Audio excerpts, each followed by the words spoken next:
Wait for it, and we're live. And this time we're actually live, like live, not just saying that before we record. But hey, all you crazy sci-fi and fantasy fans, it's time for your daily dose of shenanigans over here at the Blasters and Blades podcast. Just a couple of nerdy veterans and one chaos coordinator, geeking out over our science fiction passions and fantastical fantasies. A place where magic is king, the sky is the limit, and space is the place. We are the podcast that puts the fun in dysfunction. And since Katie's here, the dragons in there somewhere too. So, all right. So Katie, for obviously most of your people watching, I would hope know who you are. But for anyone catching it that doesn't, can you introduce yourself?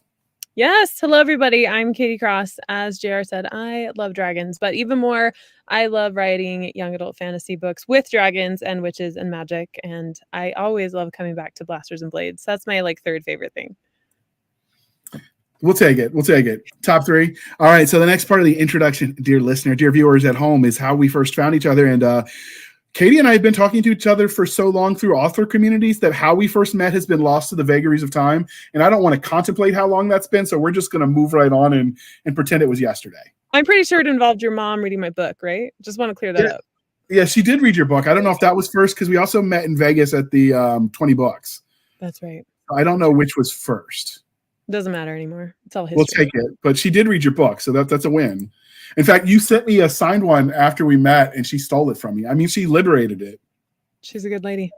The kids that had dragons, right? So, dragons. So, all right. So, before we get started talking about all the things, we're going to do the religion question because it is a Blasters and Blades podcast, and we can't not. But since you've answered all the standard ones, we're going to make it seasonally appropriate. So, what is your favorite costume, specifically one that you've worn in your Halloween career? Oh, so my favorite costume is actually a medieval dress that's red. I actually think I have it here. I'm in my closet, y'all. That is for my character, Bianca. So it's this one right here. It's a dress that I could have seen her wear. So this is my favorite right here. It's got lots of fun stuff. So it's a really red dress. It looks really medieval. And I wore it to cosplay my main character, Bianca, which is super fun. Nice. So you bought it specifically to cosplay Bianca? Yeah. I got it online. It took 6 weeks to get to my house, and it was like $100, but totally worth it. So what all did you pair with it? I think I went barefoot. No, just kidding. Bianca goes barefoot. So if you know Bianca, it's if you know, you know. I think I just wore sandals and then I had my hair down because Bianca's super minimalistic, right? She wears her dresses and she runs in the forest. So it was my favorite costume because it was also super simple. Yeah, I've seen some of the medieval Ren Fair type stuff. Although I don't know what the article of clothing, it almost looks like a corset, but they wear it outside of the clothing that accents the colors for effect. I guess I don't know, corset, girdle, whatever. But I've seen a lot of the Ren Fair stuff. Girdle. I am not up on the verbology of ladies' fashion. Okay. Forgive me. And I don't write the kind of things that require me to know. I just it was a uniform and we move on. That's the great thing about the military side of things is everyone's the same clothing wise, so you don't have to pay attention. Yeah. I mean, there's it's kind of annoying to keep up with it all, and cosplay is this whole other world, so you're forgiven. It's fine. Yeah, some of the fantasy ones though, when they start using modern clothing in their fantasy, I'm like, you're kind of pulling me out though, because I've started reading more fantasy lately. Mm-hmm. I had surgery recently that removed the last of the shrapnel that was in my leg from Iraq, and since that was gone, it's kind of freeing. So I'm like, I don't need to dwell on that anymore. So suddenly I decided to read a lot of fantasy instead of the mill sci-fi I had been reading. I don't know why they're connected in my head, and so I've been reading some of them, and for some reason. Yeah, some reason they're like, I'm wearing a t-shirt. I'm like, no, this is medieval. What the heck is a t-shirt? They don't have those. Yeah. Right? It's weird. You gotta make it fit. So yeah. All right. And because we do more than one religion question, so you've talked about your favorite costume. What is the favorite costume either you've put your kids in or you've seen come to your door on a trick-or-treater? I told my kids that this year I was going to put them in garbage bags and stuff them full of newspapers and call them a raisin. And they weren't super happy about that. So we're not doing that this year. Last year, I think my daughter, she probably dressed up as some kind of princess. She's 6. My son is 9. He likes to go as either a ninja or a football player. I think I honestly love any costume that they do because my husband does their makeup, their face makeup for it. Nice. And he's actually really good at it. So it's fun to see him doing that. And I love to see what is so important to them that they would dress up for it. Like it's kind of like an insight into their psyche a little bit. Like this means so much to me. I want to represent it in costume and feel like I am this thing. So I love anything that they do because it's some way for us to all be creative together. So I don't know if I even have a favorite. So do you remember the California Raisins mascot that was like the singing raisins? When you said they were dressing as raisins, that is what I'm picturing in my head. And then I realized, oh, young people probably don't see that in their head. They don't remember that commercial. Oh, Mike Thompson just said I dressed up as a California raisin. Nice. Actually, I say that because my mom did that to me when I was like 4, right? And I still remember rustling around the block with the newspapers and being so mad that I'd be a raisin. And so I told him that I was going to dress him up as a raisin. So it wasn't like, so it was just easy to do. And I'm sure I was supposed to be the California raisin. Yeah, I'm sure. Or you could paint it orange and call him a pumpkin.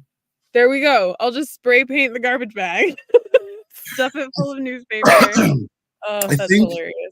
I think the favorite costume I wore as a kid is a Zorro costume, but it was because I made it myself. So like I liberated one of my mom's towels that happened to be red. I don't know why she had a red towel. She did. And so like I tied that around my neck. I have, of course, the white button down shirt and the black jeans. And then I wore, you make the bandana, but then I made out of my dad's dowel rods. I just went into his garage and started liberating things. He was not pleased when I got home and he'd seen what I'd done to his garage, but I made my own sword. And I went as Zorro, which was fun. See, that's the best part. It's like the creativity and intro into your psyche. We get to find out what actually matters so much to you that you're going to dress up for it. It's amazing. Yeah, and I think there's something to be said when you do it yourself, like just buying it out of a grocery store. It's not as personal, I don't think. I mean, obviously there's some things people can't make themselves, but at least kind of go to the effort to put something together. I dig it. Or like borrow. So we've just started borrowing Halloween costumes. My daughter wanted to be Elsa, so we just borrowed it from the neighbor, and she's happy, and so am I. So it works. Since we do have this going live, apparently you have to pay premium membership to go live on Twitter. So we're live on Facebook and YouTube, and that's it. But what about you guys in the audience? What was your favorite costume that you either saw or wore yourself? So closet studio. They like your closet studio, by the way. They do. They all of my readers that are up here now are always teasing me about my closet studio. At least you can't see my bras this time. There's been plenty of times my bras are flapping around. There's been one, I was listening to an audiobook, and the couple was a husband and wife team that dual narrated, and they were recording in their closet, and suddenly you heard in the background their kids running around, and then I guess it was the babysitter, their mother, someone like, "Get out of here, your mom's recording a book," and you could hear that in the background. Oh, that's amazing. Well, I almost am glad they left that in. There's no such thing as Twitter. Okay, it's X. Come on, Gary, you knew what I meant. It'll always be Twitter in our hearts. Mike Thompson said his favorite was a stormtrooper. Mike, you're so tall and broad-shouldered that you probably look like an awesome stormtrooper. I would love to see you as a stormtrooper. If he's tall enough, he should go as the Master Chief, because Halo is really tall, so you can get the scale. So Karen was a bar wench that served shots from her boobs. That is definitely an adult costume, but if you got it, rock it, I guess. All right, so next question. Obviously, we know you've talked about it in your newsletter, because I follow your newsletter, that you've been on a healthy living journey lately, trying to, control your health issues. But if you have to go before that, we understand. But what is your favorite Halloween candy? Oh, I got this. So my Aunt Debbie makes these carameled apples that are chef's kiss. They are so yummy. So she does the really crisp, like firm apples, really fresh. Then she does just the caramel, but then she dips them in milk chocolate. So it's caramel chocolate, and then she rolls it in Butterfinger or Oreos. She does a white chocolate with crushed up Oreos. So it's so much more than just a caramel apple. She makes them every fall, and they're in my top 3 desserts. I love them so much. So I just got home from visiting my mom and my aunts, and they sent me like 5 of them. So I have like 5 delicious carameled apples in my fridge. I'm so excited. That's my favorite. That is awesome. So for me, it's always either Mike and Ike or Reese's, or Do It For Me. Okay, so Emily Hill said she once wore under her clothes a Wonder Woman bra and panties. Her mom didn't know she was wearing it, and it came out of the bathroom in 2nd grade in that outfit as Wonder Woman. And if you remember the original Wonder Woman, that is essentially her outfit. Like there wasn't a lot to it in the original version. Emily, that's awesome. Favorite that story. Is awesome. And her mom had to come get her, but you know what? We're still telling that story in your family, I bet. So you still won at life. That's way better than mine. So, and now that you've weighed in on your costumes, what about your favorite candies, dear listener, dear viewers at home?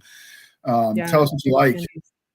So yeah, Mike and Ike's Reese's, and I like candy corns. I know they're not popular. You either love them or hate them, but I love candy corns.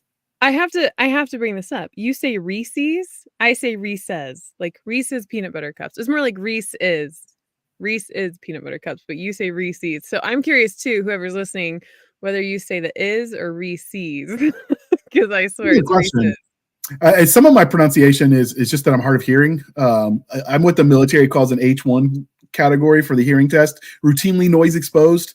Who knew all those explosions were bad for your hearing?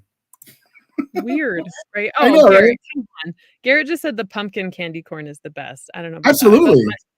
that. Caramel apple suckers from Emily. Those aren't bad. Those are okay. I feel like suckers. Yeah. Nobody bet the Butterfinger. Oh, I remember those commercials too with Bart Simpson. Yes, Bart Simpson. Nobody better lay a finger on my Butterfinger, says Mike Thompson. Michael says candy corn is the devil's vomit. Oh, Terry said anything chocolate. Terry, you got my number, that's for sure. I was never allowed to watch Bart Simpson because my mom always told my sisters and I that we were rude and obnoxious enough without help. And so the only time I actually saw Bart until I was actually an adult where I could go other places and watch it there was those Butterfinger commercials because my parents were like, no, you're not watching that. That's hilarious. I think Garrett said that pumpkin candy corn is the best. That's like the little tiny pumpkins, right? It's candy corn shaped like a pumpkin. It's the same candy. It's just shaped like a pumpkin. It's just shaped like a pumpkin. So now it's like healthy because it's a fruit or something. Yeah, right. Healthy, totally. It's a vegetable, right? We ask the important questions here. All right. So keeping along the seasonal theme, we like to be civilized human beings here at the Blasters and Blaze podcast. So coffee or tea, and how do you take it? Or I understand you don't drink either, but what is your seasonal beverage of choice in this cold weather? Ooh, so tea for sure. I love tea. I'm a big tea drinker. I drink coffee if I'm traveling, like when I'm on airplanes or if someone would buy me coffee, I'd buy it. I don't drink it regularly, but I do love tea and I like it. I like hot tea. I like chai. I like London fog is my drink though. If you get the right lavender syrup, ooh, chef's kiss. The local, my local like coffee shop does it just right. They sweeten the London fog with honey. Anyway, I'm going off the rails here. But my favorite seasonal drink is probably wassail. I really like wassail at the end of the year or some kind of like apple cider in the fall. Nice. I love the smell of apple cider. I wish I liked the taste, but it doesn't do anything for me. So I'm kind of basic white girl. So I like pumpkin spice latte, Han Solo season because you got to wear the fuzzy shoes and the vest and all that. I do enjoy it though. I limit the number of that I eat or drink, I guess, just because calories are a thing. And they used to when I was working. So I worked my way through grad school as a barista, first at a private coffee shop, and then I got picked up by Starbucks because they had insurance.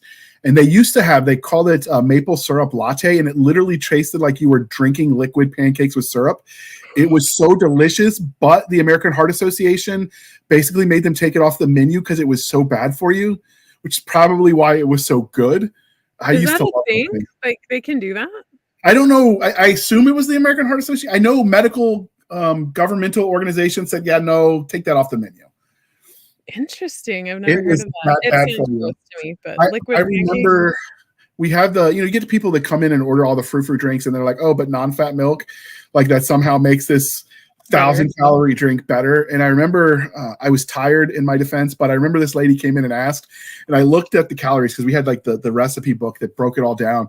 I'm like, holy crap, lady, you're drinking a Big Mac. And then they didn't let me talk to customers for a while. They kind of stuck me in the back. But that was just the first thing that came to my mind. And so, yeah, I've had to learn to pare down on the sugar. I get that. I can't do the monsters like the energy drinks. I've tried them. I can't get past the taste. They taste like liquid Smarties. At least Red Bull tastes like liquid Smarties to me. My husband will let me like try his, and I just can't. I can't do it. Red Bulls were all the rage when I was in the Army. It was that or the coffee drip. And the Red Bulls just tasted gross and upset my stomach. So it was just, you put the Folgers instant coffee that comes in the MREs, you put that under your lip like dip, and it goes straight to your bloodstream. I'm not a medical professional, and I would not recommend that to anyone. It's just the thing I did once upon a time. But yeah, I don't do that anymore. Yeah, please don't. Yeah. Plus, probably really good for your teeth health, I'm sure. Yeah, I'm sure. I can't look at instant coffee the same again. I've become a coffee snob post that deployment. But all right, so we got that out of the way, and we've got a bunch of questions your readers asked you. But before we get to that, let's talk a little bit about your Kickstarter. So I am going to throw up this cover art that is amazing. Oh, isn't it so pretty? It's pretty. So what is going on with the Kickstarter? I know this isn't a new book, right? You're just releasing special editions. Yeah, so I have Bianca Monroe is my biggest seller. Like, she's what most people know me for. She's kind of my hottest topic. And Garrett, who's actually in the chat thread, just kept pounding me for hardcover special edition. I finally said, fine, Garrett, gosh. So we did a Kickstarter in March for the first one, which is the red one that you saw. And now we're just doing the second one. So it has custom illustrations done on the interior by Lila, who's also here in the chat, I think, or will be soon if she's not already. She did these amazing black and white dragon pictures. For those of you that are listening and not looking, there are 3 really cool full page spread dragon pictures on the interior that start every chapter. So at the beginning of every chapter, there's a full page dragon spread. One of them is really cool that we're looking at right now. The dragon looks like it's about to eat all the words. It's like super cool. And it's so detailed. Lila just always brings my fantasy world to life. She really does. I don't know how she captures such terror and majesty in pictures. So those 3 pictures rotate through the interior of the book. So every single chapter will have this really cool dragon illustration that opens it up. And then you have sprayed edges that will be a really pretty kind of cerulean blue, and they have it look like dragon stamps.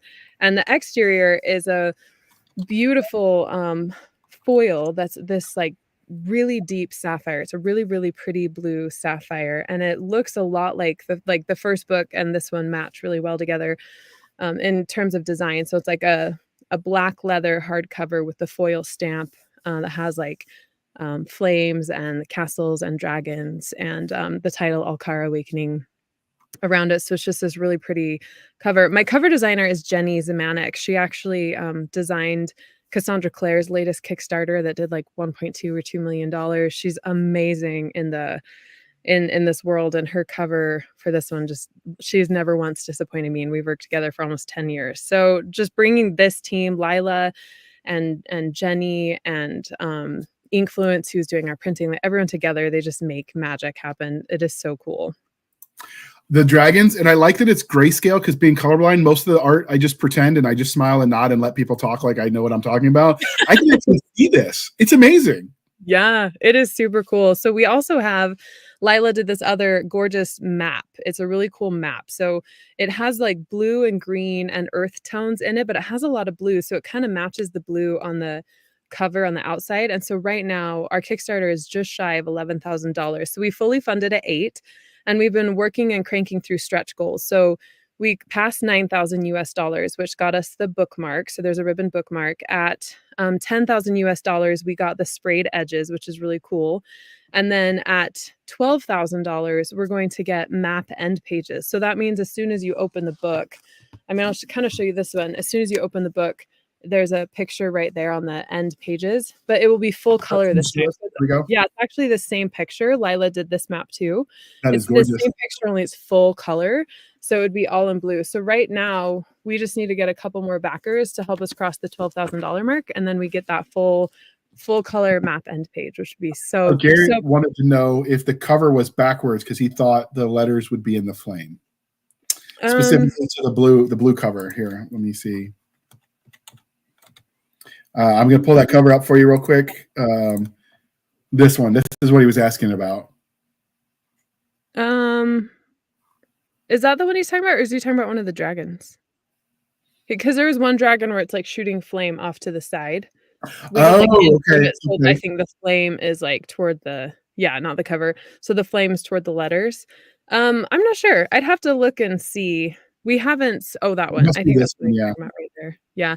I actually think what happened was to put the white words against that white flame. Because if you're looking at the picture, for those who can't see it, the half of the right page is the words for the chapter, and the dragon, which is kind of over the dragon's face, and off to the left, the dragon is shooting all these flames. But the flames that Lila put in, there's a lot of white in them, so you can't see the white wording against the white flames. Okay, that makes sense. I couldn't change the coding on my software, to have it be just black for those chapters. And so that's why we did it that way. So this is a question for Layla, but no, hold on. Somebody added something. There we go.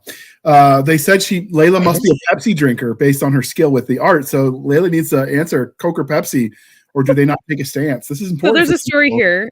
Andy Gonzalez, who wrote that, and Garrett have a long-standing war because Garrett works for Coke, and Andy and I both drink Pepsi, and so they are always fighting over this. They are always fighting over this. So I'm sure, yeah, Garrett just chimed in. Actually, Garrett, I'm so sorry, but I'm drinking Wild Cherry Pepsi Zero right now.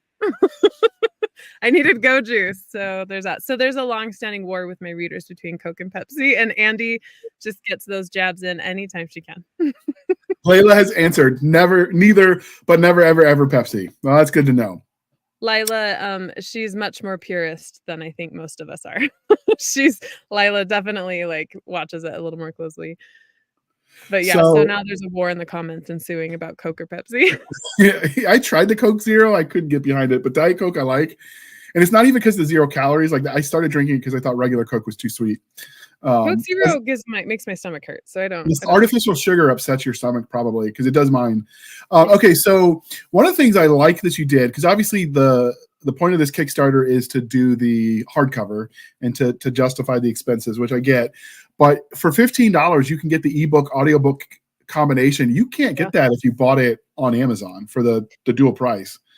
Yeah. Most of the time. That's a steal. Most of the time audiobooks themselves are going for $30. And if you get Whisper Sync, maybe it's $15. Yeah. So it's a cool deal because you actually not only so with the Kickstarters it's going right now because it ends on Thursday, you can get the ebook and audiobook for the first and second books in the series. So you're looking at 2 ebooks and 2 audiobooks for $15, which is really get cool. One. If you get the Whisper pair for a $4.99 book, the Whisper pair is $7.90 something. It basically comes to $12.50 to get one ebook, audiobook, Whisper Sync. And if they don't Whisper Sync, you don't get the discount. Right, exactly. Yeah. So you can't get 2 for $30 or for $15. That's a steal. So if you have listeners out here that maybe don't like hardcovers or paperback or don't want to drop $50 on a special edition, because we have both the first book and the second book available on this Kickstarter special edition to buy, they can always just support the Kickstarter and help all those readers that are trying to get these perks, but then they get the ebook and audiobook. And I do the audiobook narration. So for all of my books, there's just like 2 more books that I have to finalize before all of my 50 some odd titles are done in my book. So if you have audio listeners, which is probably pretty common for podcasters, then I'm the same narrator throughout. So you're not switching narrators, which makes it really, really fun. So so that's the Kickstarter. You're doing it to fund. It closes soon, which is why we timed this towards the end. And you've already funded. So at this point, you're just adding stretch goals. Yep, everyone's getting it. Yep. So with that said, you did mention that there's going to be some changes because from here we're going to kind of transition to talking about your questions that your readers sent in. But before that, you mentioned there's going to be some change to some of your audiobooks because you found buyer for the rights. Can you talk about that real quick for people that didn't catch the nuance there? Yeah, super exciting. So I have been narrating my own audiobooks for almost 3 years now, which is really cool. I have done over 50 titles, just my own books. And Tantor Audio and I met, and they were interested in buying the Dragon Master trilogy, which is the books I talk about most here on Blasters and Blades, because they're dragons. They're super exciting, and a lot of people get into the world of Alcara through the Dragon Master trilogy. So I was re-narrating Flame, so that all of Flame, Flight, and Freedom, the trilogy. So all of the books are in my voice, and they wanted to buy the rights for that trilogy because it's so popular, especially like on Spotify and other places like that. It was so popular that they wanted to acquire the rights for my re-narration. And so I have pulled those audiobooks, and actually Flame goes live in 1 week on the 27th. So on the 27th, my narration of the audiobook for Flame goes live. And then book 2, I think, comes out in December or January. And then the Freedom, the final book, comes out, I think, in January, something around there. So this new company owns those books. And then we have some other like deals and contracts kind of in motion for other books, which is really exciting for audio listeners because it makes it more wide, just more visible and even more widely distributed than before. So normally you've conditioned, you're an anomaly, I think, with a lot of writers. They count on Amazon only. And even if they don't want to and they go wide, but most people don't do what you did and set up their own ebook store or an audiobook store on their website. It does require a level of technical know-how. I do think freelancers are making that more accessible to most people, but I think you were probably one of the first ones in on that train. So with this selling of the rights for the Flame Trilogy, there we go. Are they going to be available on your website still, or will they have to now go back to other sites to buy them? Yeah, so that was kind of the hard thing that held me back in our negotiations a little bit because they own the rights. I can't sell from my website. The reason I decided to go ahead with it is because it was only for 3 titles. Like, it's only 3 books. Most of my existing readers have those 3 audiobooks. And then it's really the best entry point into my world. And right now we're in a position with my business where we just want to impact as many people as possible. And the way that we create impact is by getting my books into the world for people who need them, right? Because the life is hard. The days are tough. Like, people just need those to get through their day sometimes. And partnering with Tantor was a way for me to say, I'm going to give up the control over these titles and let you have them, because I think with these 3, you can do a better job of getting this book into the world for those people who need it. And then, I have all of the others that people can come to me for once they're done, because of course they'll want to keep going. There's so many more titles. So we're trying it. Like, I announced it to my readers and I was a little nervous because I wasn't sure what the response would be, because I have the coolest readers like on the planet. I'm seriously the most blessed author. And they're just so fiercely loyal to me. They would do anything for me, right? I could say I was having a problem and they would provide the body bag. And so I wasn't sure how that would go, but most people are receptive and totally understanding. A few people have been upset. But we've been able to work with them through it, and I've, been able to help them understand how to get their copy, and it's actually been fine. Okay. So for those that are used to and conditioned to go into your website, are you going to be able to at least hyperlink it to wherever they can buy it? Yeah, so I have it hyperlinked right now. So when you Perfect. click on the audio for Flame, it takes you right to the Audible landing page. Nice. Okay. Yeah. I know I saw that coming up, and I know that's a big change for you. So, and I agree with you. Like, books save lives. So I know people don't always accept that, but when I came back from Iraq, for instance, and I was sitting in the waiting room, not in a very good mental place, waiting. Like, I started reading. This was back in early aughts when like serialized fiction novellas was all the rage. Like, everyone was doing like the 40,000 and in a book every other week or whatever it was. Yeah. And what kept me alive was literally, I got to find out what happens next, so I didn't hurt myself, because, well, maybe next week, right? Books save lives. So that's one of the reasons I do the podcast, because I try to get that to everyone, right? Because if you didn't grow up with family of readers, sometimes you don't think, hey, man, this might be a fun way to pass my time. It's not intuitive for some people. That's why we do the podcast, because I do think books can change the world.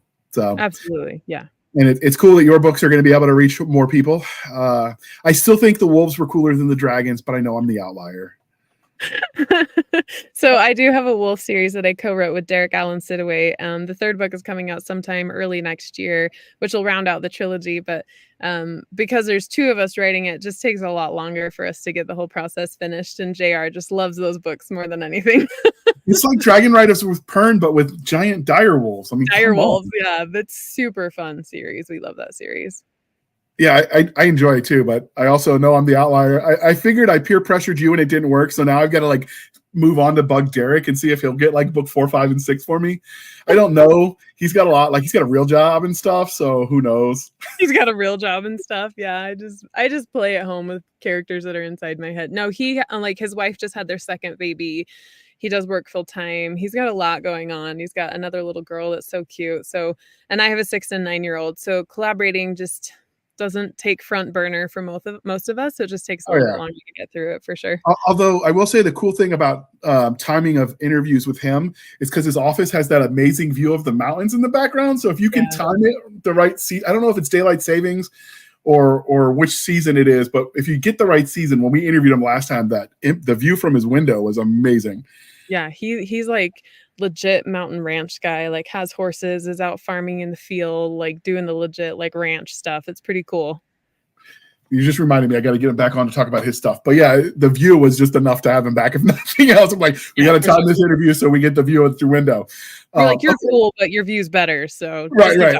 I'm a sucker for mountain pictures. I actually, one of the authors we were talking about this in the pre-show that I recently interviewed, Facebook's like, oh, you're friends of you share a friend in common. You should friend it. And the only reason I did is because the picture this author had was of the mountains in the background. I'm like, dude, cool people live in the mountains. Yeah. And actually a lot of my readers know Hunter. He's talking about Hunter. Is it Wallace, right? Hunter K. Wallace? Yeah, Hunter K. Wallace. Yeah, Hunter K. Wallace. Anyway, some like Karen has read her book, I know for sure, and I think a couple of them bought it. But yeah, so she loves Emily Hill. Here, let me throw this up, and then we're gonna turn. She said she loves your fantasy books, but she also loves your coffee shop series. That's how she fell in love with your books in the mountains where she lives. What is the coffee shop series? I'm not familiar with that one.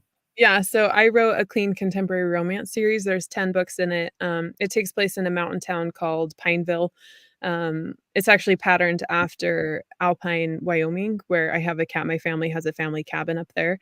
And there's 10 books. They're kind of all interrelated. They share characters. But I stopped publishing it a couple years ago, and I stopped supporting it because I wanted to just fully focus on fantasy.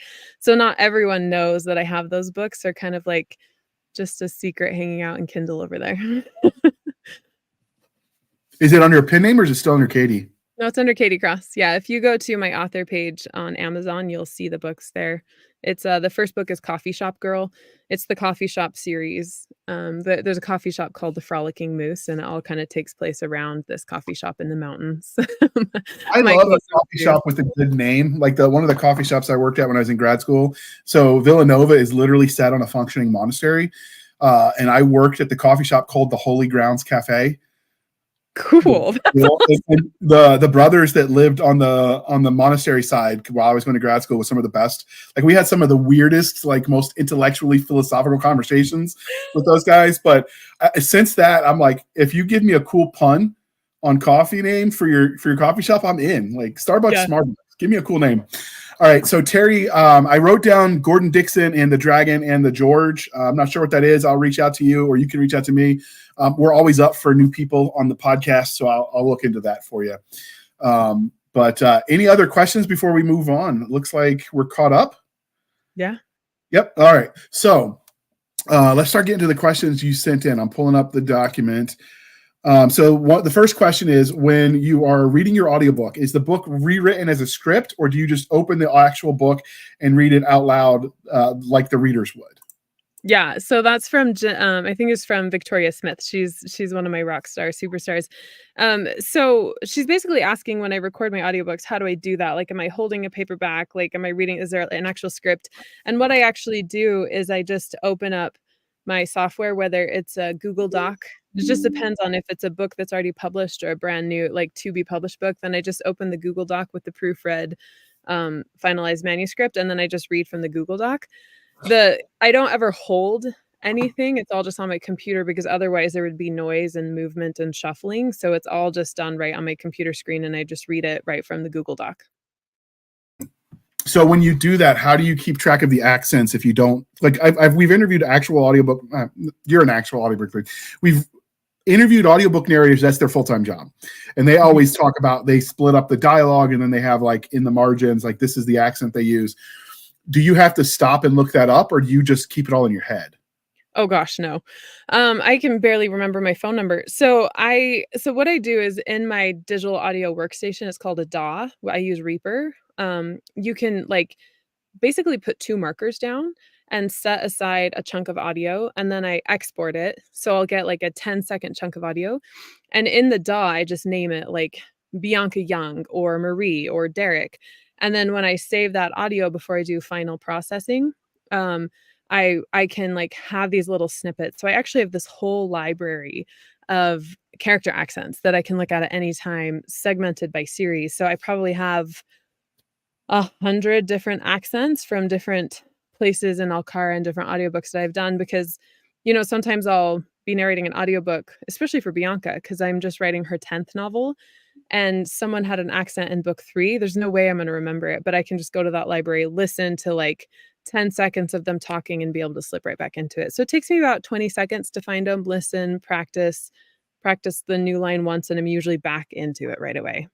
So Garrett mentions in the comments that, and we do link to your YouTube channel in the show notes, that you have some videos on your YouTube channel where you actually like record yourself recording yourself.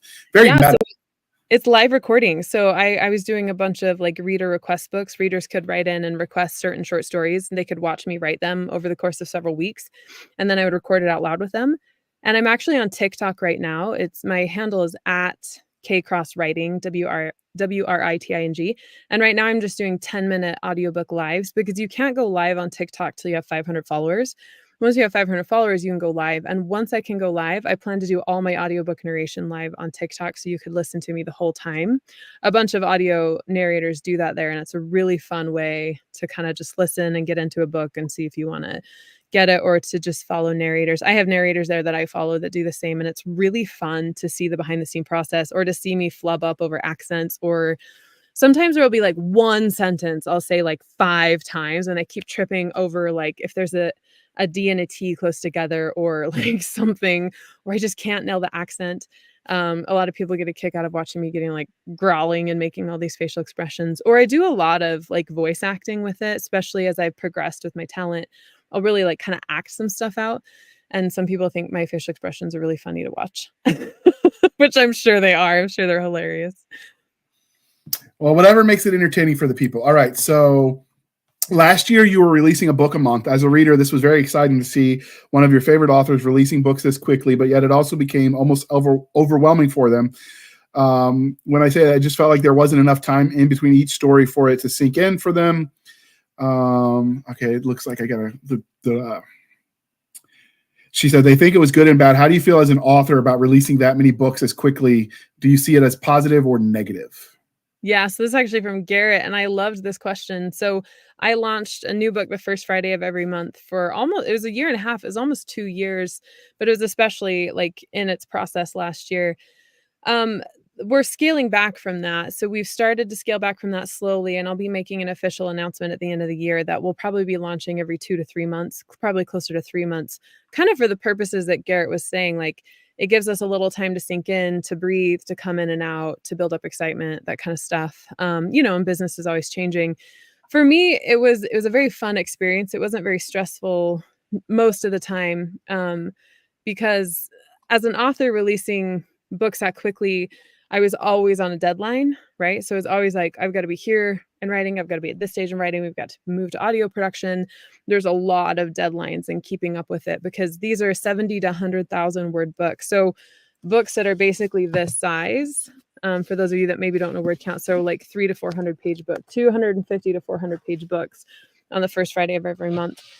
I was in a really good flow with it. So most of the time it wasn't too bad, unless like things went crazy, because I had, a 5 and an 8-year-old at the time. But the positives were just, so many of my readers were just so excited to know exactly when I would be launching. Like, they just knew that the first Friday of every month, they could count on that. For some readers, like he was saying, it could be really overwhelming. But for the most part, I think a lot of people just got really excited to have it coming so quickly and to not have to wait. But we are scaling back now to kind of test out, what does it look like if we do it a little slower? How do people feel about that? So we can really find that sweet spot for the readers, because everything about the readers. Well, when you started, you also weren't narrating them as well, which is going to slow you down. And No, then I was. Yeah. Oh, you were? Okay. Yeah. And I know Yeah. the other thing from just, as an author myself, I know from the business side, the expectation of book length has changed. They want slightly longer. So when I started writing in 2016, 60,000 was the norm. And that's what I wrote, 60 to 75,000 words. And now if it's not 100,000 because of the audiobooks, people aren't going to pick it up. So I know that also slows the process some for some authors. Has that affected you, or have you been pretty consistent with your lengths?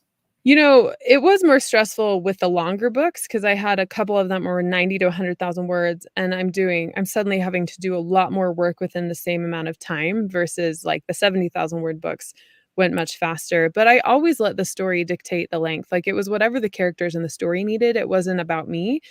So the unpredictability of it could be a little bit stressful. But other than that, like, it just kind of was what it was. And I loved the writing focus. But as always, life changes, and we just roll with the changes. And so now we just I'll be shifting back. So my writing won't be such a main focus. Like 80% of my attention in the company won't be on just writing anymore, which I think can serve my readers even better. And that's what we're trying to chase. So yeah, it just kind of was what it was, but I think it was more good than bad from my perspective.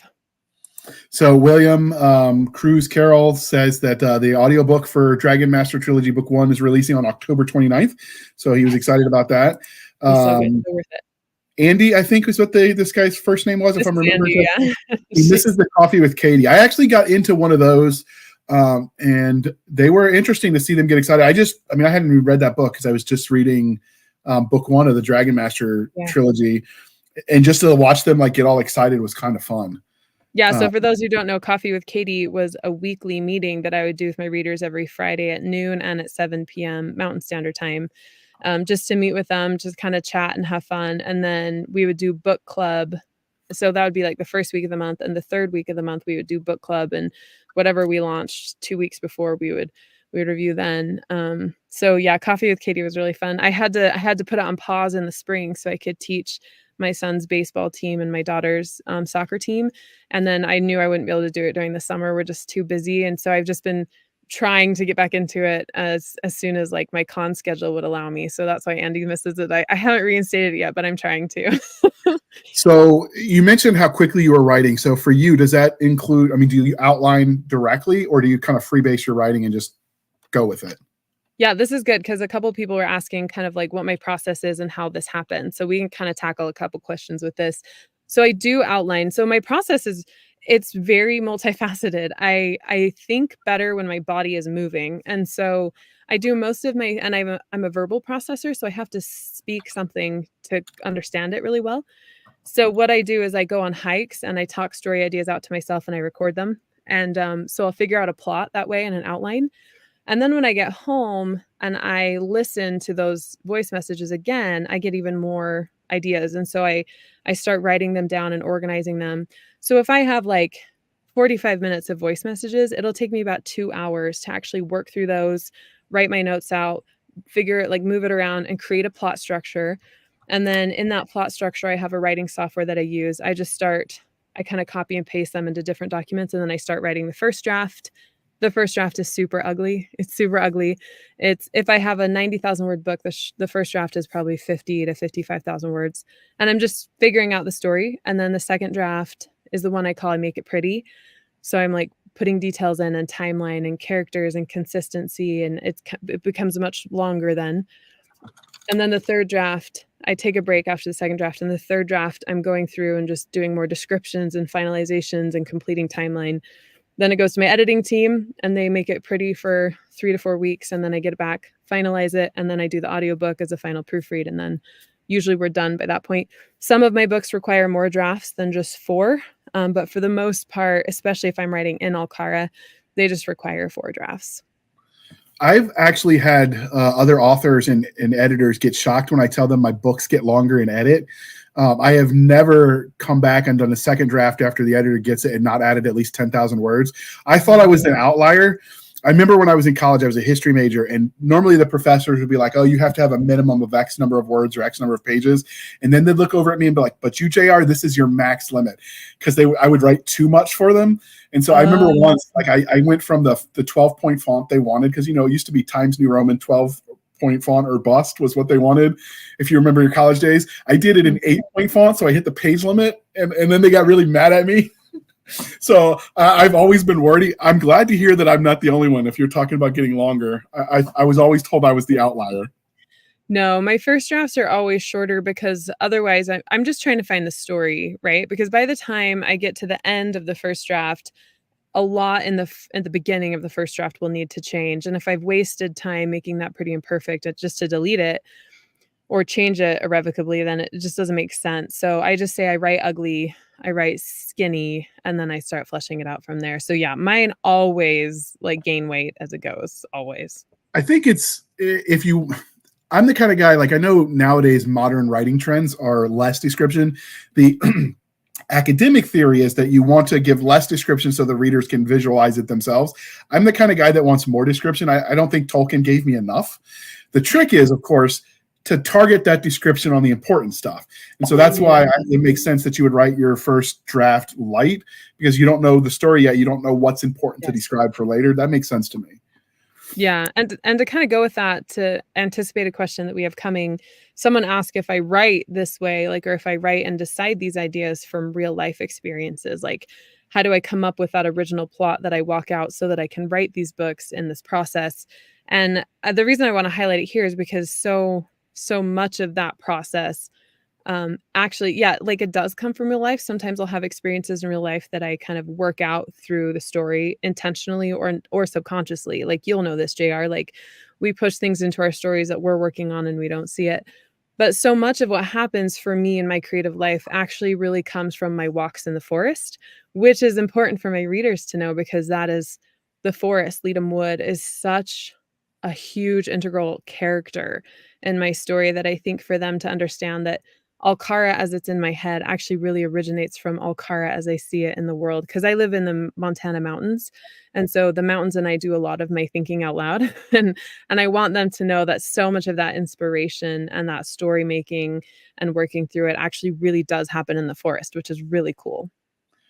Yeah. The funny thing, though, is someone has asked one of the questions, and I'm going to tweak it a little bit. We'll come back to it. But one of the questions was about like writing what you know versus writing, just letting your imagination dictate. And I'm always reminded of that scene where the CIA and the FBI started investigating a young Mr. Clancy. I don't know if he was young at the time, but he had written Hunt for the Red October, and they were for sure convinced that he had like some top secret informant like leaking information to him, like, and they corner him and they asked how he got all this information if someone's not leaking it, and his answer was, well, I have a library card, right? Because he just researched. And so on the one hand, you can write what you don't know by just being willing to do a little research, and then the flip side of that is you can write stuff that's happened to you and nobody will believe it. Like, I have had editors tell me to take scenes out because nobody's really going to believe that happened. I'm like, what are you talking about? I can give you the incident statement. It happened to me. Like, one of the stuffs that happened to me in combat when I was in Iraq, and I put that in there, like, oh, that's so unbelievable. And I'm like, what are you talking about? Like, stranger than fiction. Right. And so it's always weird that like readers will ask those questions. And so I thought that too, until I started writing, and editors were like, no, you can't write that. No one will believe it. And you knew it was real. Right. Like, I'm just thinking of like, there's this character he is a character, but he's a real person in World War II. He was a British officer who, instead of taking a rifle, a weapon with him, he took a bow and arrow, and he just landed on D-Day with a bow and arrow because reasons. Mad Jack Churchill was his name. And if I wrote that in a book, even though it's based on real people, nobody's going to believe it. That's just too crazy to happen, right? There's plenty of examples throughout time. Absolutely. Yeah, absolutely.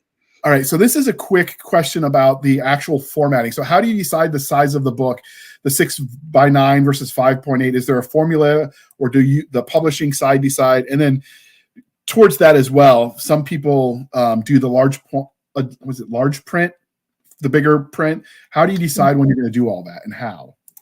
Yeah, this is a fun question because it's very specific and it's not one I hear a lot. This is from Jeanette over in the UK. She's wondering, like, how do you decide whether a book is 5x8 inches or 6x9 or, whatever size?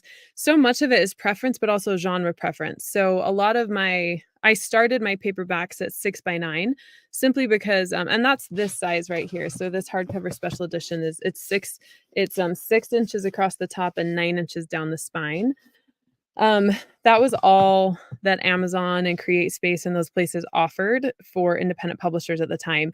But eventually, as this gained traction, we got a lot more sizes.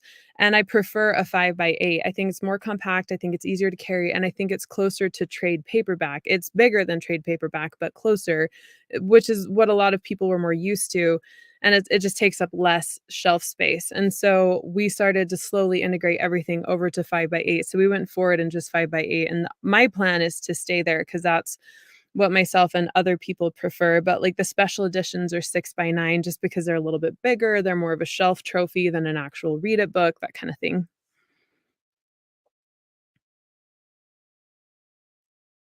And then, Jamer's muted. Did you know you're muted, Jamer? Yeah, I just realized boomer moment. I said, I don't actually have a preference on the 5x9 or 6x9 versus 5.8. I just want the author to be consistent so my bookshelf looks pretty. Oh, that's fair. Yeah. Yeah, my readers have complained about it because the first 4 Bianca books are 6 by 9, so we're currently in process getting all of those changed. The thing that's interesting about that is it's more than just, like, changing the size. When you change from 6 by 9 to 5 by 8 and you're reducing by an inch, you actually have to reformat the interior of the paperback, and then you have to reformat the spine size and the ISBN placement, everything. So everything has to shrink, and then but also the spine has to get bigger, and you have to format the interior and kind of make it all fit together, and then you have to re-upload it everywhere. So it's a little bit more work than it might seem like at first. So we're just finalizing all of our old 6 by 9 to go to 5 by 8, so everything matches. So, do you also do the large print? I Is haven't that done something? large print yet. I've never had anyone request it. So many of my readers are on ebook, so that they can just change the print to whatever they want, or That's what audio. I do. I know Yeah. the large print, like when I had the head injury before they found the medicine that worked, even large print wasn't big enough, but with the Kindle you can zoom. So I don't know that large print are as popular, but I know some of the romance side of the house still do regular ebook, large print ebook, and then the audio and whatnot. That's why I wasn't sure.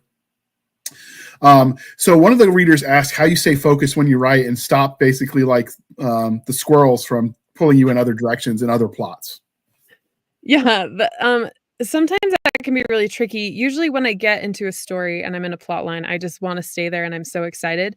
I don't often work on 2 stories at the same time. I might plan, like, or plot one story, but I'm actually writing another because it can be too difficult and exhausting to jump between.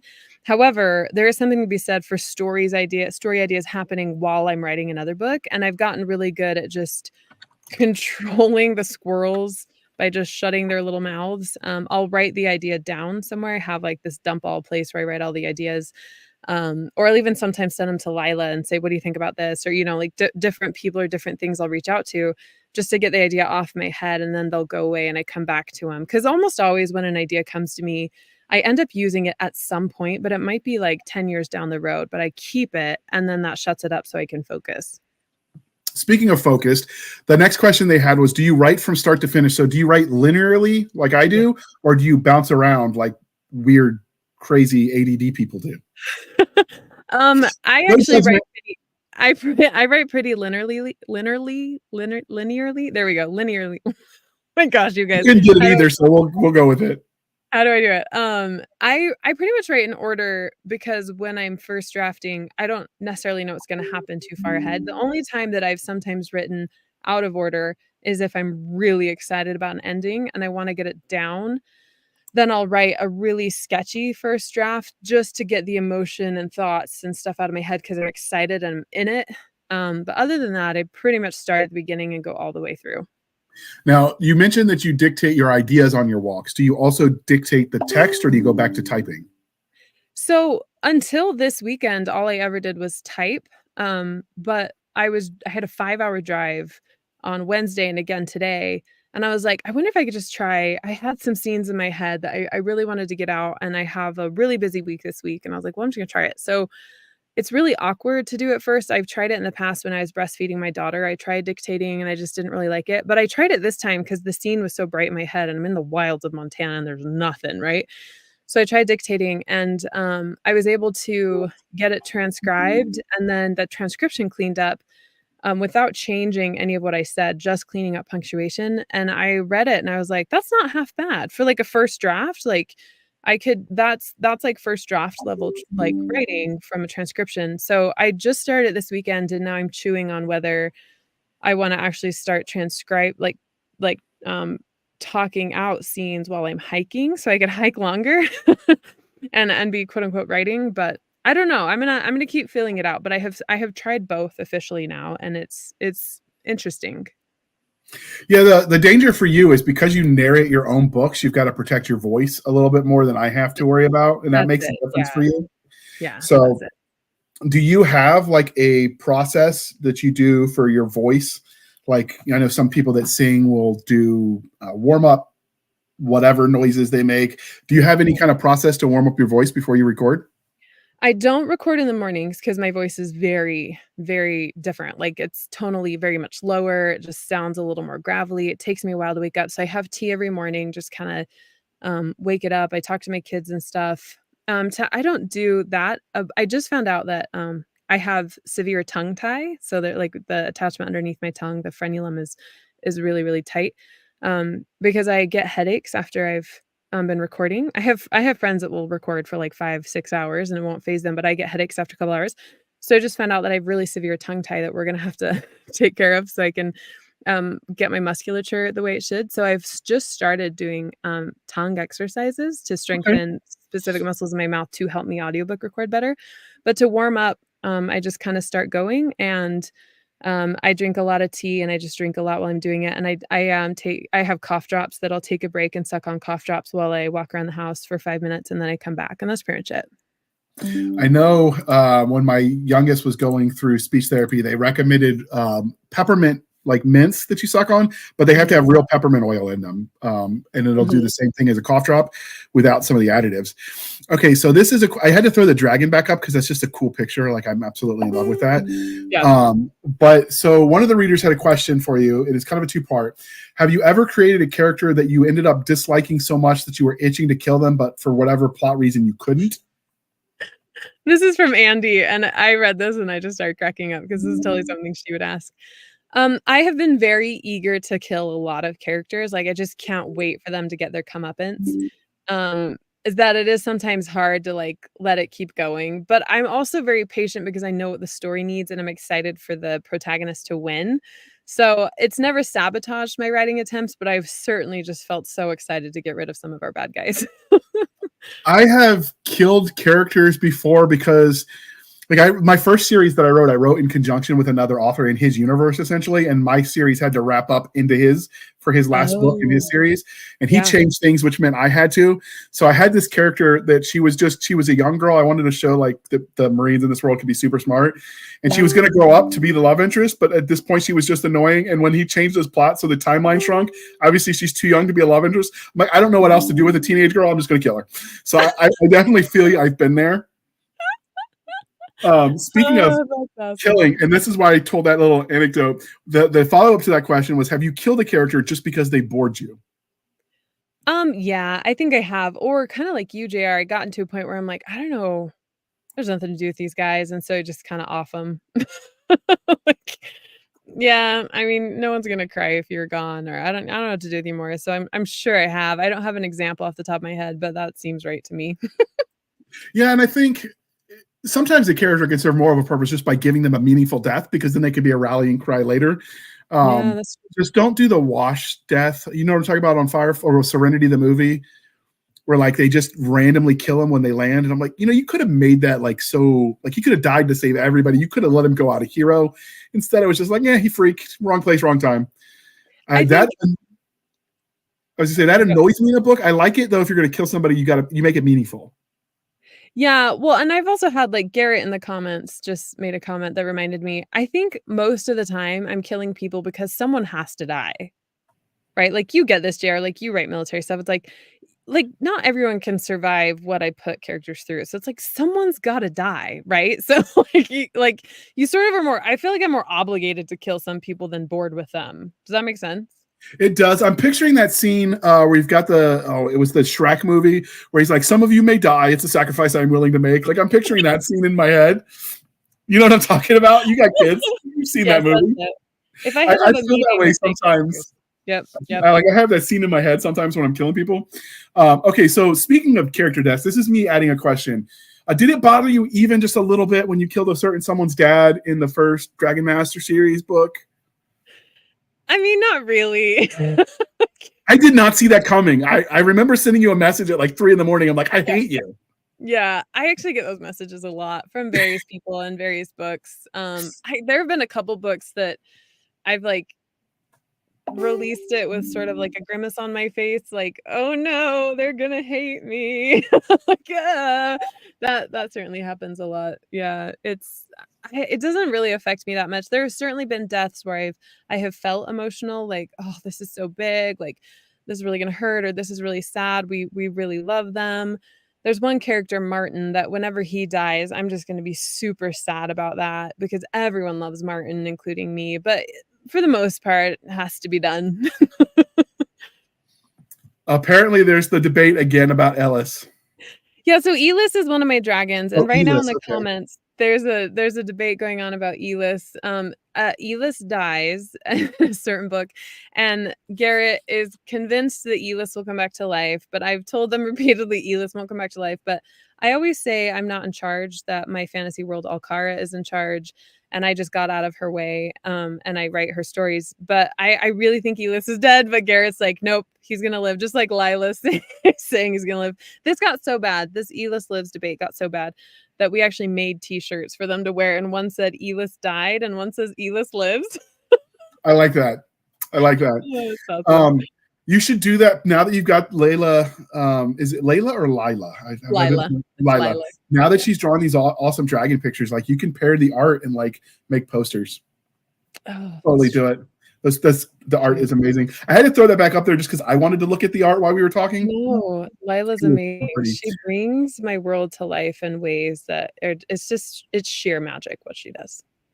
Absolutely. So one of the readers asked, do your ideas come to you in the middle of personal experiences when someone else says something or like says or does something that just sparks an idea? Like where do the ideas come from for you? For sure. I think that sometimes I'll say, well, that was interesting. Or what about this? I have a 5-book romantasy series coming up probably next year sometime, that all started with an idea that came in my head that was, what if dragons were the size of butterflies? And I was like, oh, like I got really excited about that and ended up having this whole story. So I do think that a lot of ideas. Lila likes that idea. We got the heart emoji. For sure. And also a lot of my stories are because my back is against the wall. JR, you could probably speak to this too, but you get to a point when you're writing and you're like, well, something's got to happen. Like I just wrote a scene with a gorgon. And it's like, well, I never thought I'd write a gorgon, but this could be fun. And you're just trying something new a little bit and just seeing how it feels. And some ideas just start like a popcorn kernel, and then pretty soon you have a whole bag, right? And it's just a very slow process. I think what I want my readers to know the most is it's a very layered process. So I start with a very basic idea, I put a layer on it, and then I come back to it and I put another layer on it, and it's a little more developed. And that's why books sometimes require 6 different drafts, because I'm layering everything so that it comes together in the right way. These books don't just come into my head as they are for the most part. Some of them do. But like Wild Rose just came into my head and it came onto the paper. But for the most part, they're layered and they happen over time. Yeah, that's one of the things that always amuses me. Since we started the podcast, one of the main questions people want to ask authors is where the ideas come from. Like, all I can think of is how do you make them stop? Like, I don't have a problem with not enough ideas. It's too many. Like, can I just turn my brain off for just a little? Generation is not the problem. The problem is stopping the flow. Yeah, exactly. I have noticed this seems to be, I almost said gender, but it's a generational issue. Like you and I are of an age where we grew up before everyone was glued to a smartphone. And so we had time just in the woods with our ideas and our imaginations. And, it was, if we wanted to go into a adventure in the woods, it was a bridge to Terabithia, not a video game, right? Yes, so that still moves me. Or where the red ferns grow. Yes, my other favorite. Oh my gosh, you're speaking my language. Right. And so I think people that grew up in the technology age don't appreciate like the idea of just being alone in your thoughts. And I think to a point, some of that imagination is dying culturally. Because I notice it's always the younger people asking that question. That's my theory on why. Because I get just, me alone in my thoughts is where I get most of the ideas, right? Like you'll see one thing and then if this, then that, if that, then what? That Socratic loop of reasoning. Yeah. So. Yeah, and that might be too, like my ideas often do come in the middle of life where I'm just like doing something and I'll have an idea and then I'll kind of chew on it and build something out of it later. But normally I'm doing something like out in the world, like with my kids at the grocery store, or I'm having to like I said, my back is against the wall and I'm hiking to figure out the next thing. So yeah, I don't know. I mean, my son is a pretty wild feral child and he has screen time, but he mostly has outdoors time, and his imagination is rampant. And so I think there's a give and take there. I think sometimes it's just different for different people. Yeah. So for some authors, the idea comes, like the concept of the world comes to them first. For others, it's the character, and then they build the world around it. Which is it for you, or is it a little of both? It's a little both. Yeah. I mean, I've written so much in Alcara that the world is established, and it almost always starts with an idea about a character. And sometimes those characters are like buildings or forests, right? So I have very like almost anthropomorphized novels these days where like my buildings are actual characters. Like there's a magical manor named Wild Rose that my readers love, or the Great Library of Burke that has magical powers and my readers love. So a lot of the time it is character driven. But sometimes, there's an idea about a world that could be really fun. Like you start with the concept of a world and then put people in it. For the most part, most of my ideas start with people. Okay. Yeah, for me, I think it's the opposite. For me, it's the world, the larger concept. But when you write military fiction, there's certain tropes for a reason, because you were a military wife, you know how it is. Like it's self-selecting to a point where like it's almost not as much of work to make the characters. Yeah. Like the stereotypes and the tropes in the military exist because it's real life. So it makes sense if you're writing more, I don't want to say romantic, or maybe that's not the right word, more emotion-based characters, because you're writing the story of young women's lives. It makes sense to me that it would be the character for you first. Yeah. Yeah. I think that's a really good point, that genre can dictate a lot of that. So have you ever had an idea that you're like, man, this sounds like a great idea, and then you realize someone's already done it and you didn't know it yet? I don't think anyone has ever had an idea exactly like mine. I think I've been like, "Oh, that's really similar to what I was thinking," or "I've read that, someone else wrote it," but absolutely nothing is original anymore, truly, truly original, right? And I think I always have a Katie Cross spin on it. When I first started writing, I was more worried about that, but I don't even think about that stuff these days. Like, I'm just in my Alcara doing my thing. Okay. Garrett asked a question about AI artwork versus traditional, the pros and cons. I think that needs to be its own podcast, and it's actually something Nick and I have talked about. So if you guys don't know, my co-host Nick Garber is a comic book artist. He absolutely hates AI art for a reason. Obviously, he's passionate about comics. And so it has been something that we've talked about, unfortunately, because it's such a tricky topic these days. People have very strong opinions on both sides. Yeah. It's hard to get people willing to come on the record to have that conversation. So it's something we've been noodling over, Garrett. But if we do, you'll be the first to know, because I do think it's a conversation worth having. It's just structuring it in a way that it's productive instead of adding more negative karma, because I think there's enough of that out there already. We don't want to be that on this podcast. Yeah. We don't do the rage bait because it's just not healthy. Mm-hmm. And with Nick and I having put our body through the things we did in Iraq, I don't need a reason to have another heart attack, right? Or another for him, a heart attack for me, right? So I try to keep the positive vibes up. Cool. So moving along with the ideas, which is what I was riffing on earlier. So one of the questions is, are there always stories and story arcs cooking in your head, or do you wait until you're trying to create them and then they come to you?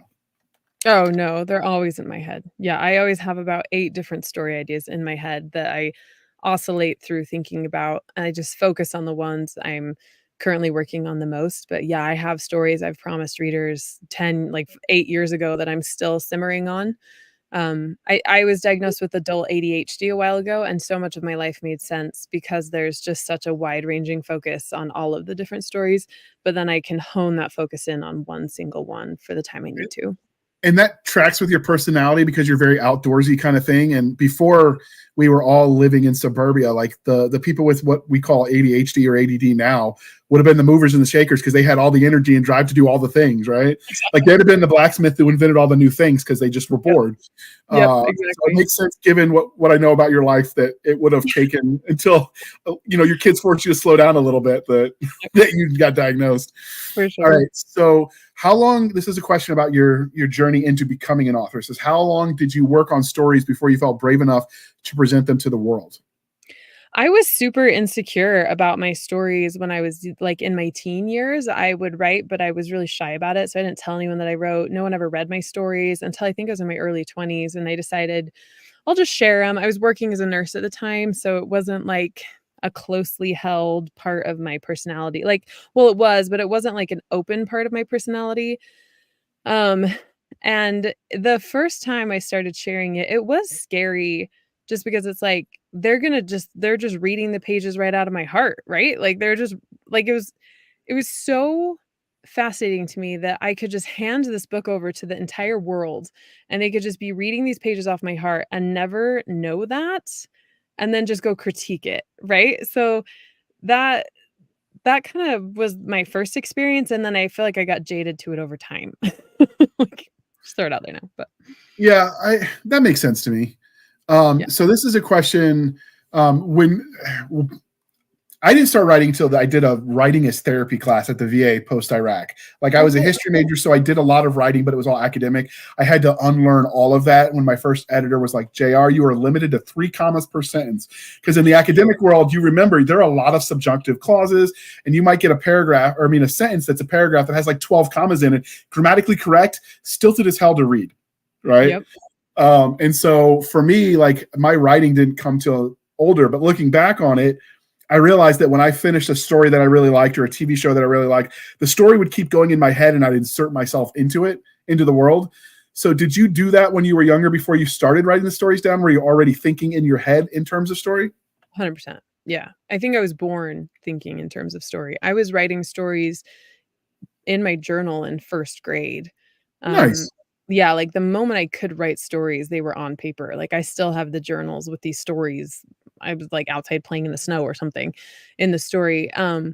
Yeah, I was always, and then I feel like inserting myself into the stories that I read got me through high school, right? Yeah. Like I could be the fair maiden, or I was in Lord of the Rings with the Hobbit. Like, there's like so like I was sobbing at Where the Red Fern Grows, or I was Laurie Ingalls Wilder. Like inserting myself into the story, I think is what saved my lonely childhood, because I wasn't so lonely then. So absolutely. And that still happens to this day when I'm writing sometimes.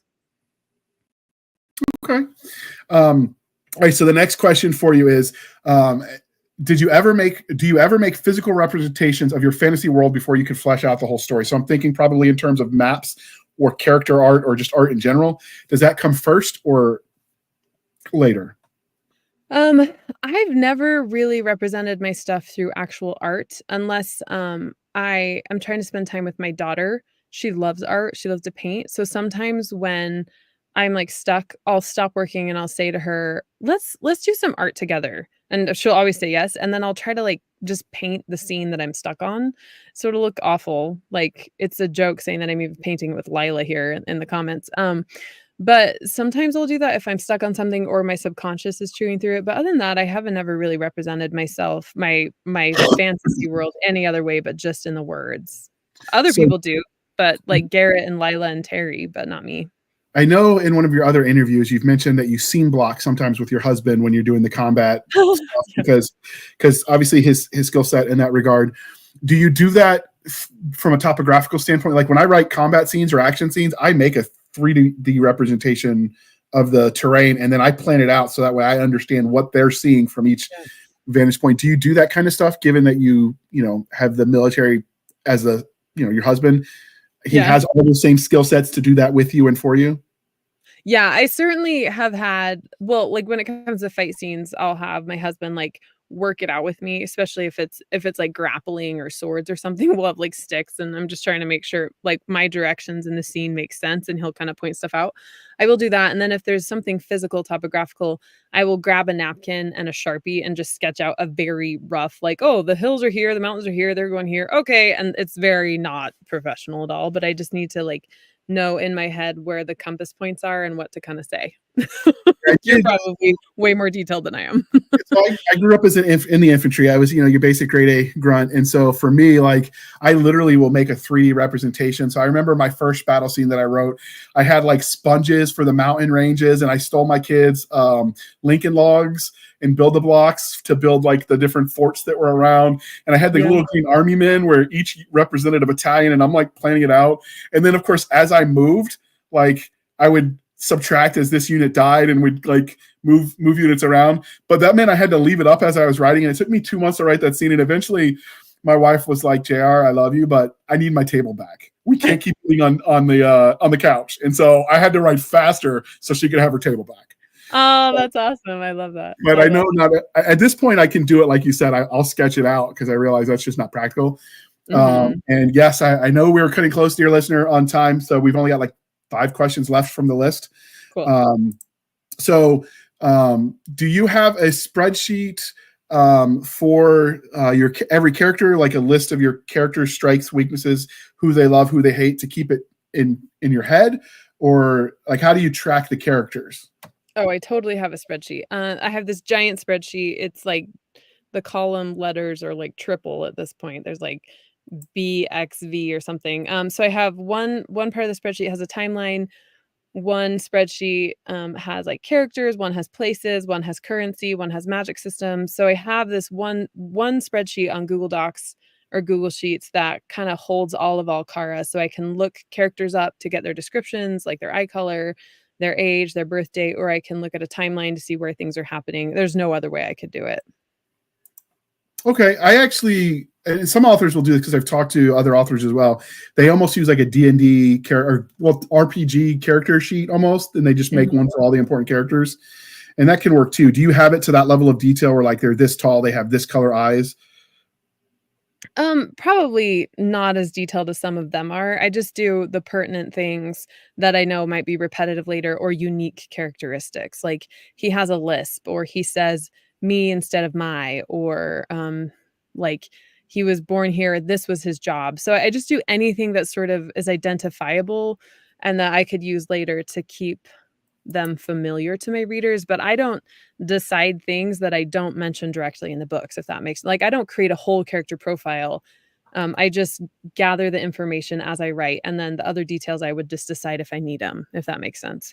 It does. There's a danger. I realized that myself, was that if you're not careful, you write all the details, and then it's like, well, crap, which of this is actual canon and made it into the book, and which is not? And if they contradict, how do I? And so you're right. If you add too much too soon, you can confuse yourself and add more work. Yeah, and like some of it just you end up not even needing, and then you did all this work for a profile that you didn't even need. So when we talked about the blocking, this asks the question. You write, like, obviously modern world, it's easy to get, toy guns or whatever to picture that. But you're writing medieval, so swords, bow and arrows, and all of that. Do you actually get physical equipment that you can get a feel of, so you feel how it balances, or do you just describe like what you've seen on TV because you can visualize it? It just depends. Like I certainly have gotten like sticks and worked out sword routines. We have bows and arrows. We have like that kind of stuff. I don't go crazy in depth with it because again, I don't think that's necessarily needed. But I do bring in people that help me with the details if I need it. So when I wrote The Sword Maker, I worked with a professional blacksmith to help describe the different types of swords, what their weights might look like, how their composition might be, that kind of thing, because I needed that level of detail. So I just called a professional in, but I didn't engage with those weapons myself because I didn't know where to find them and I didn't want to waste the time looking for them. So I just had someone else read the story and help me fill in the appropriate details. So I do more of that when it applies. Okay. So the next question is, how can you create such a lovable character with such deep flaws that we have to love them so much, then turn around and do the same deep flaws in a character that we have to hate them? This is from Mark Peterson. And I'm just going to say that I'm rather diabolical, Mark, and I stay up at night thinking of ways to make you lose sleep. All right. So the next question is, how does your writing process work? Do your stories manifest in full? Do your characters start speaking to you one at a time? Do you create an outline? And is this your process sometimes different book to book? Yeah. So we kind of talked about the outline. My process is the same every book, but the experience is different every book. So I kind of do the same flow, but it hits differently every single time. Like if you talk to my editing team, I'm like, this was a wild one, or this one happens so fast and quickly, I'm worried it sucks. Like, so the experience is different, but the process is the same. We talked about the outline. What were the first parts of that question? So they wanted to know, does your stories manifest itself in full, or do you get it with the characters starting speaking to you? And I think you've answered part of that when you say your character first. Yeah. So I've had 1 or 2 books where the story manifests in full. So Wild Rose, which I just launched this summer, I sat down and wrote the entire plot in like an hour and a half, and then I didn't deviate from that plot. I just wrote it straight through, and I've hardly ever had that happen before. It just kind of like came. That one was pretty amazing. In the artsy fartsy world, they call that flow state. Yes, it was flow state, but I'm in flow state in a lot of books, but it doesn't come that easy. No. Other ones, it is a little more piecemeal. So like I said, I sometimes back myself to the wall and I have to figure out something and what happens next. I think that's far more common where I know this much and so I write it and then I go, well, something else has got to happen. So I'm just gonna try something else. I'm gonna throw some spaghetti against the wall or whatever and try to move it forward that way. So it's same process, different every time. It comes in pieces, very rarely comes fully developed. So James, he sent me a DM. He wanted to know about your process of working with SMEs, subject matter experts. I think that one's going to be in depth enough that the intersection of subject matter experts and fiction would be its own podcast. We'll invite you back to that one because I know we're that'd be awesome. I do think that's worth diving into because everything you write in book, the rule of cool has to win. So sometimes you're not always factually correct, and so that's a balancing act. I think that deserves to be its own podcast. So the next question, because we got 2 left, is your cover art. So when you choose cover art, is it created from your imagination? Do you choose a template that are already created, or do you, and I'm adding this third part, or do you let the the artist do their thing? Yeah. So I have worked with Jenny Zemanek, who does my covers for like 10 years now. So I literally just say, here's the premise of the book. Here are some symbols that might pull you in, do your thing. And I give her full like free reign, just like with Lila. Whenever I've worked with Lila on children's books or pictures, whatever, I just say, I don't know, Lila, you like Alcara speaks to you, do what's in your heart, because they do so much better than I ever would. I try not to art dictate unless there's something very specific that I need them to represent. And then I just say, these are the specifics that my readers would love to see. However you present that is your own. So I don't have hardly any stress over covers because I always know, or design really, where Lila comes in with these Kickstarters and other things that we do together. I just trust them to do it. I know some authors get a little more nichey or try to do it themselves, but for me, I let the authors that I trust or the creators that I trust tap into their expertise, make something beautiful, and I almost never have changes. Like I said, it's not perfect. That's when you've got someone who's an expert at something, be they a gourmet chef or an artist or narrator, if you micromanage, sometimes the finished product isn't as good. When you give them free range to be their own artistic self, they surprise you. My best covers for the anthologies I've done, where I just give the general idea and I let the artist do their thing. I found when I try to dictate too much, and I'm sure this is pretty universal, the finished result isn't as good because they're artists in their own right for their own reasons. And if you give them the space to be artistic, they will blow you out of the water almost every time. It's so cool. Yeah. And the trust is there. I think it's too, because not only do I trust the people I work with, but I just trust in general that it's going to be better what I would have done. So the last question, it sounds like it'll be a little bit quicker to answer. It says, I've always wondered how an author or publisher decides which idea is worth pursuing further and which idea will be abandoned. I do know, just purely from a number of sense, there's programs like KDP Rocket Publishers Rocket now, where you can look at the metadata behind Amazon and Barnes and Noble and see what ideas are looked for and what sell. But that's assuming you're following a trend. And sometimes you got to set your own trend. So assuming you aren't following the raw data, how do you decide on an idea? So for me, I kind of avoid this decision because I have my readers choose a lot of what I'm publishing from the get-go. So I say, here are 4 ideas that I love and want to do. You pick which one you want the most. So I know from the beginning what ones I'm going to move forward with. So I do that. I have had a series where the sales are so low and the process was so difficult that we're not sure we're going to continue it. But as we continue, as it was discussed and looked over, it came down to both data and instinct and what could we do with these assets. It was more of like a logical decision versus not. And I think that's different across the board. I know some authors that say if they don't show a 50% read through within 3 books of a series, they cut the series. There's a lot of different factors for it. It just depends on the business owner, the author, and what it looks like. Absolutely. So we have a few minutes left. Is there any last minute questions anyone wants to ask before we wrap this up? Because we went through all the prepped questions already. Oh, there's a lot of them. Good job, JR. Handling that flow is difficult. Yeah, I think the subject matter expert, I wrote that down on a side note for myself to come back to. I do think that deserves its own podcast. And the same with the AA art for Garrett. I do think those are nuanced conversations enough that to treat them properly, they deserve their own hour. But is there anything else anyone has before we wrap up? Going once, going twice. All right, Katie. So you did mention you're not writing as much anymore. Not as much. You're paring down the writing to focus on the business. So what are you writing at the moment? I'm finishing up Bianca's 10th book. So the character that I'm doing the Kickstarters for, her 10th book comes out in December. So we're finishing that up. I am plotting another story. I'm second drafting a different one. So I kind of have a couple different projects. I'm trying to wrap all these little parts up to get them off so I can focus on Bianca book 11. All right. And this is the part, dear listener, where I remind you to please be kind and speak your mind on the reviewing platforms. Your reviews help the right readers find the right book, and they really are important. Speaking of reviews, can they review the books on your website for your loyal readers that buy from you direct? Yes, they can. If you go to katiecrossbooks.com, you'll get discounts and you can review them there so other people know if they want to read it. All right. Was there anything else about your Kickstarter or your process you want to tell people before we wrap this up? Just go support the Kickstarter. If you type in Alcara Awakening on the Kickstarter platform, should pull it right up. You can buy book 1 and book 2 in hardcover, or you can get the ebook or audiobook. Or if you just want to throw $10 at it and support all the readers that are trying to get those map end pages, that would be awesome. It closes on Thursday, which is October 24th, I think. Yep. 24th. It closes this Thursday, October 24th. But it will be open to late pledges if you see this after that date. Okay, and where can listeners and readers find you on the Wild Wilder interwebs? And as usual, in the show notes, dear listener, when you go and watch this, it will be there.